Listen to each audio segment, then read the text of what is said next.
حضور پاک صلی اللہ علیہ وسلم نے نوجوانوں سے کہا تم میں سے جس کی طاقت ہے وہ نکاح کرے۔ حضور سے پوچھا گیا کس سے نکاح کریں، کیسی عورت ہونی چاہیے؟ نکاح سے پہلے کے معاملات، عورت کو تلاش کرنا یہ اہم مسئلہ ہے، ضرور اس چیز میں اپنا وقت لگائیں۔ میں نہیں کہتا کہ تلاشنا نہیں چاہیے، تلاشیں، اس لیے کہ وہ تمہاری نسل اس سے چلنے والی ہے، تمہارا خاندان اس سے آباد ہونے والا ہے۔ تو خالی تم گورا چٹا رنگ دیکھنے کے پیچھے نہ پڑو، بلکہ پورے ایک گھر کو چلانے والی، بلکہ تمہارے بچوں کی پہلی یونیورسٹی ہے، پہلی درسگاہ ہے، تم اس درسگاہ کو لانے جا رہے ہو تو کیا کیا اس کے اندر کوالٹی ہونی چاہیے وہ دیکھو۔ لوگ خالی فوٹو دیکھ کر یہ رنگ کالی ہے گوری ہے، کالی ہے گوری، اسی پر لگے ہو۔ حضور پاک صلی اللہ تعالی علیہ وسلم نے فرمایا دنیا میں جو بھی نکاح کرتا ہے اس کے 4 مقصد میں سے ایک ہوتا ہے، یا تو عورت کا حسن و جمال دیکھ کے نکاح کرتا ہے، یا عورت کے پیسے دیکھ کر کے کرتا ہے، بہت مالدار ہے، بڑے باپ کی بیٹی ہے، سنو ایسے داماد ہو۔ حضور صلی اللہ علیہ وسلم نے فرمایا یا تیسرا مقصد یہ ہوتا ہے کہ بڑے خاندان والی ہے، یعنی حسب و نسب اعلیٰ ہے، ہم تو شیخ تھے وہ پٹھان ہے، یا پھر اور کسی بڑے خاندان کی ہے۔ پہلا خوبصورتی، دوسرا پیسہ، تیسرا خاندان۔ حضور نے فرمایا چوتھا ایک مقصد ہے وہ اچھا ہے۔ حضور فرماتے ہیں یا تو پھر اس کے اخلاق و کردار دیکھ کر نکاح کرتا ہے، یہ 4 میں سے کوئی ایک۔ اور رسول کریم صلی اللہ علیہ وسلم نے ہر ایک کا ریزلٹ بھی بتایا۔ جس نے صرف حسن و جمال دیکھا اور کچھ بھی نہیں دیکھا، خوبصورتی دیکھی، میرے آقا فرماتے ہیں ان قریب اللہ اسے فتنے میں مبتلا کرے گا۔ فتنے میں مبتلا کیا؟ وہ خود اپنی بیوی پر شک کرنے لگ جائے گا چند دنوں کے بعد، خوبصورت ہے، پتہ نہیں کون دیکھ رہا ہے میری بیوی کو، ادھر سے چھپاؤ ادھر سے چھپاؤ، اور اگر وہ کہیں نکل گئی تو شک کرنے لگ جائے گا کس سے بات کر کے آئی، کس سے تیرا تعلق ہے، پوری زندگی جہنم بنا کے رکھے، فتنوں میں مبتلا ہو جائے گا۔ میں یہ نہیں کہہ رہا کہ خوبصورت لڑکی سے شادی نہیں کرنا چاہیے، کرو، لیکن اس کے ساتھ جو دیکھنے کا حکم ہے وہ بھی دیکھو۔ خوبصورت عورتیں، خوبصورت لڑکیاں تمہارے لیے نقصان دہ نہیں، اچھی ہیں، لیکن اس کے ساتھ جو دیکھنے کا حکم ہے وہ دیکھنا ضروری۔ میرے آقا صلی اللہ علیہ وسلم نے دوسرے نمبر پر فرمایا جس نے صرف مال دیکھ کر کے نکاح کیا، بہت پیسے والا گھر ہے، نکاح کرو اس سے، کیونکہ نکاح کے ساتھ گاڑی گھوڑا سب آئے گا۔ حضور پاک صلی اللہ علیہ وسلم فرماتے ہیں ان قریب اللہ اسے فقیر بنا دے گا، اسے محتاج بنا دے گا۔ ایسے دامادوں کو دیکھا ہے ہم نے، ہر ایک سے قرضے لیتے رہتے ہیں، ہاں سسر سے تو ملا ہی تھا لیکن برکت کچھ نہیں ہوئی، پھر اس سے 4 اس سے 4 اس سے 4 قرضے میں ہی ڈوبا ہے، اور یہ قرض کی لعنت اس کی ختم نہیں ہوتی۔ ڈھونڈ کے دیکھو ایسے بہت داماد ملیں گے، یا تو پھر وہ گھر جمائی بنیں گے۔ تیسرا جو بڑے خاندان کو دیکھا، حضور پاک صلی اللہ علیہ وسلم فرماتے ہیں اللہ اسے رسوا کر دے گا، وہ ذلیل ہو جائے گا لوگوں میں۔ ہاں جس نے اخلاق و کردار دیکھا، عورت کے اچھے اخلاق و کردار، اس کی دینداری دیکھا، حضور فرماتے ہیں اللہ اسے دنیا میں بھی برکت دے گا، آخرت میں بھی برکت دے گا۔ اب اس کے ساتھ پلس کیا ہے؟ نمبر 1 تم نے دین دیکھا، اخلاق و کردار دیکھا، اس کے ساتھ حسن و جمال بھی مل گیا تو بونس ہے تمہارے لیے، ساتھ میں مالدار بھی ملی تو بھی پلس پوائنٹ ہے، بڑے خاندان والی بھی ملی تو اور اچھا ہے، سونے پہ سہاگا ہے۔ ہاں لیکن نمبر 1 سب سے پہلی چیز اس کی دینداری۔ تمہارے گھر کی عورتوں کو جب بھیجو کسی لڑکی کو دیکھنے کے لیے، سکھا کر کے بھیجو، جاتے ہی یہ نہ پوچھیں کیا کیا پکانا آتا ہے، کیا کیا سلنا آتا ہے، ایمبرائڈری آتی ہے کہ نہیں آتی ہے، یہ نہیں، سب سے پہلا سوال کرو کہ قرآن کتنا پڑھا ہے، قرآن پاک تجوید کے ساتھ جانتی ہے نہیں، پہلا سوال کرو اپنی بہوؤں سے۔ ان ساسوں کے لیے میں کہہ رہا ہوں، کڑھائی لکھائی اور سلائی یہ پوچھنا بعد کی بات ہے، پہلی چیز اس کا دین پوچھو، اور اس کے بعد میرے عزیزو ہم سب کے لیے سب سے پہلا سوال یہ ہے اس خاتون سے یہ پوچھو کہ اہل سنت و جماعت سے کیا تعلق ہے۔ عورتوں کی طرف سے مرد کے گھر جائیں تو بھی یہ سوال ہو، اس لیے کہ یہ عشق مصطفیٰ کی جڑ ہے، اور جہاں جڑ خراب ہو تو پھل نہیں آ سکتے۔ یہ سب سے پہلا سوال ہے کہ اس کے گھر میں دین مصطفیٰ کتنا ہے، عشق مصطفیٰ کتنا ہے، یہ سب سے پہلی چیز۔ اب یاد رکھنا، جس خاتون کو اس سوال کے ساتھ تم لائے ہو، اس کی زندگی پوری اللہ رب العزت کی ذمہ کرم پر ہے، پھر اولاد اللہ کے ذمہ کرم پر ہیں، حسن و جمال کے ساتھ اللہ تمہیں با اخلاق اولاد عطا کرے گا، با اخلاق اولاد عطا کرے گا۔ لیکن یہ طریقہ شادیوں کا اس طرح سے رکھو، اگر لوگوں کو یہ معلوم ہو جائے نا، آج تم نے رواج بنا لیا، لڑکیوں کو دیکھنے آنے سے پہلے سب سے پہلے لڑکے کی اماں یہی سوال کر رہی ہے، لڑکے کی بہن یہی سوال کر رہی ہے، قرآن کتنا پڑھا ہے، تجوید کتنا پڑھا ہے، 2-4 گھروں میں یہ ہونے لگ جائے تو دیکھو لڑکیوں کو سب سے پہلے اب قرآن پڑھانا شروع کر دیں۔ کیوں؟ سب کو معلوم ہے نہیں پڑھائیں گے شادی نہیں ہوگی۔ آج یہ ایمبرائڈری کیوں کرا رہی ہیں؟ اس لیے کہ سوال تم پہلے یہی کر رہے ہو، سلائی آتی ہے کہ نہیں؟ سب لڑکیاں سلائی کلاس میں کیوں جا رہی؟ دیکھنے والے آ کر کے یہی پوچھ رہے ہیں سلائی کتنی آتی، پکائی کتنی آتی۔ انڈونیشیا کا ماحول میں نے دیکھا، انڈونیشیا کے ہمارے بہت سارے دوست ہیں، سب سے زیادہ میرے خیال سے حج پہ آنے والے انڈونیشیا کے لوگ، کیوں جانتے ہیں؟ وہاں جو بھی لڑکی دیکھنے کے لیے جاتے ہیں یا لڑکے کو لڑکی والے دیکھنے آتے ہیں، پہلا سوال کرتے ہیں حج کیا ہے کہ نہیں؟ حج کیا ہے تو باپ اپنی بیٹی دیتا ہے، حاجی کو دے رہا ہوں۔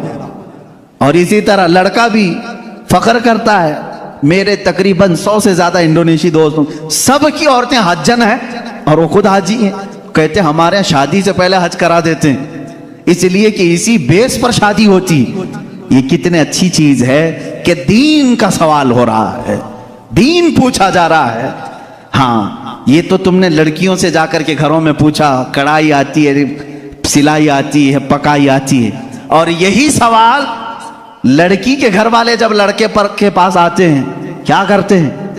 کون سی آفس میں کام کر رہا ہے، پرماننٹ جاب ہے کہ پرائیویٹ جاب ہے، کیسی جاب ہے، یہ سب سوالات تو ہے ہی، لیکن دھیمے دھیمے پراپرٹی بھی پوچھتے ہیں، کہاں کہاں ہے، کتنی جائیداد ہے، خود ڈائریکٹ نہ پوچھیں تو کسی سے پوچھوا لیں، باپ کی کتنی جائیداد ہے، یہ سوالات ہیں۔ ان بیسس پر، ان بنیادوں پر جب شادیاں ہوں گی تو خرافات نہیں تو اور کیا ہوگا۔ اسلام کی جو مقدس شادیاں تھیں وہ کس بنیاد پر ہوتی تھی جانتے ہیں؟ ایک واقعہ میں سناتا ہوں تمہیں۔ شاہ کرمان بڑے بزرگ ہیں، بڑے صاحب کشف بزرگ کرمان کے، ان کے متعلق یہ روایت ہے، وہ مالدار بھی تھے، اپنے وطن کے سردار بھی تھے۔ ایک دن مسجد میں آئے، دیکھا ایک نوجوان ہے، سیدھا سادہ ہے، مسجد میں بیٹھا ہے، اعتکاف میں لگا ہے، نمازوں میں۔ رات کو دیکھا آپ نے آ کر کے قرآن پڑھ رہا ہے، اس کو آبزرو کرتے رہے۔ تیسرے دن آپ نے آ کر اس سے پوچھا کہ بیٹا تم کہاں سے آئے ہو، کہاں ہے تمہارا گھر؟ کہا بس یہ جھونپڑی ہے، ایک چھپر ڈال کر کے جھونپڑی رکھا تھا۔ کیا مقصد ہے؟ کہا اللہ کو راضی کرنا ہے، بس اللہ راضی ہو جائے، میں اس کے لیے دن رات محنت کر رہا ہوں۔ شاہ کرمان نے پوچھا تیرے گھر والے شادی وغیرہ؟ کہا نہیں، مجھے کون شادی کر کے دے گا، میں فقیر آدمی، میں نے سوچا بھی نہیں۔ شاہ کرمان کی بڑی حسین و جمیل بیٹی تھی، ان کے نکاح کے پیغامات شہزادوں سے آئے تھے، آپ نے دیا نہیں تھا بیٹی۔ شاہ کرمان نے کہا میری بیٹی ہے، کیا میں تجھ سے نکاح کر دوں؟ اس نے کہا آپ بڑا رسک اٹھا رہے ہو، میرے پاس کیا ہے، میں دن بھر تھوڑی محنت کرتا ہوں، تھوڑا کھانے پینے کا مل جائے اسی پر میں گزارا کرتا ہوں، باقی میں اللہ کے لیے وقت نکال لیتا ہوں، اتنا کماتا ہوں جتنا کھانے کے لیے ہو جاتا ہے بس۔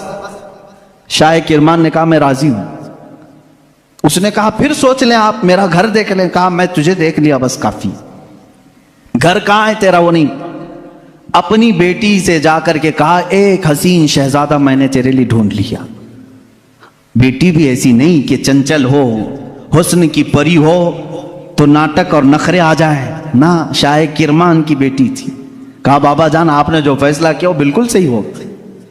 کہاں گھر ہے؟ کہا جھوپڑی میں ہے ایک، بس جو پھڑ لگا کر کے درختوں کے ایک جھوپڑی بنایا ہوا ہے۔ یہ شاہ کرمان کی بیٹی، وقت کے فرما روا وہاں کے سردار اور حاکم کی بیٹی تیار ہے۔